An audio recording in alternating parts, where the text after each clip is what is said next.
Hello teachers and future educators. Thank you for tuning in to the channel with golden nuggets for all of you treasure hunters. In this video, I want to share one of the best classroom management techniques I found to minimize misbehavior, particularly with teenagers. As we all know, teens can be one of the trickiest age groups to teach if you don't have strong classroom management skills. These tips are the same ones I share with my TESOL students, and they always come back telling me how well they work. Before I dive into these tips, let's address the question, why are teenagers so hard to control in the classroom? Here are some common reasons. Teenagers often don't like being told what to do, so they might do the opposite. They're insecure and tend to act up in front of others. They believe they are more mature than they actually are. Now, don't get me wrong. Teenagers can be a lot of fun to teach once you learn how to connect with them. So I'm not trying to scare you. When I started teaching, I too was intimidated by them, and shortly after, they became my favorite age group to teach. The key to keeping your class under control is how you start, especially the first day, the first week, and the first impression you give. We all know the first thing that we need to do is set rules in the class. This has to happen on day one. If you wait, it's too late. Students will have created their own rules by then, and it's much harder to change that. Now, if you come in looking too strict, teenage students will automatically reject and question the rules because, as we mentioned earlier, they don't like doing what they're told. On the other hand, if you're too lenient, they won't take the rules seriously because they won't see you as the authority. Now, the best approach lies somewhere in the middle, what I like to call the contract. So, how does this work? Come into the class with a list of rules that you would like your students to follow. The list will include several rules, but try not to give them more than 6, or students might feel a little bit overwhelmed. You will also have a list of teacher rules, things that you will follow. Like, for example, be patient, be well prepared, and so on. When setting these rules, tell your students that you're all about fairness, and that while they will have rules to follow, that you will also have some rules to follow, just like a contract. Now, give your students 10 minutes to discuss in pairs or groups what rules they think they should follow in the classroom. Alternatively, you can show them the list that you've prepared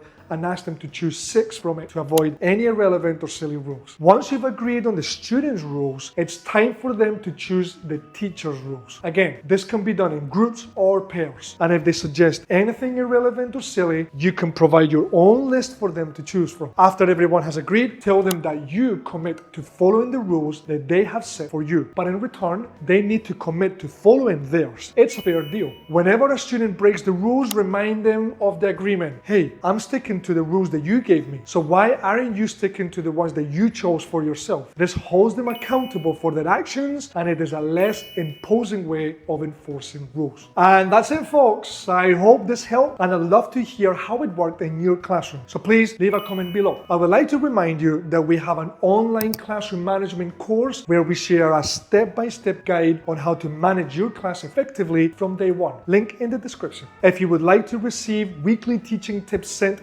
directly to your inbox, join our free teacher newsletter by clicking in the link in the description or the pinned comment below. Thank you for watching. To stay updated with more teaching tips, click here. To know more about classroom management, click here. Like the video here, and happy teaching everywhere.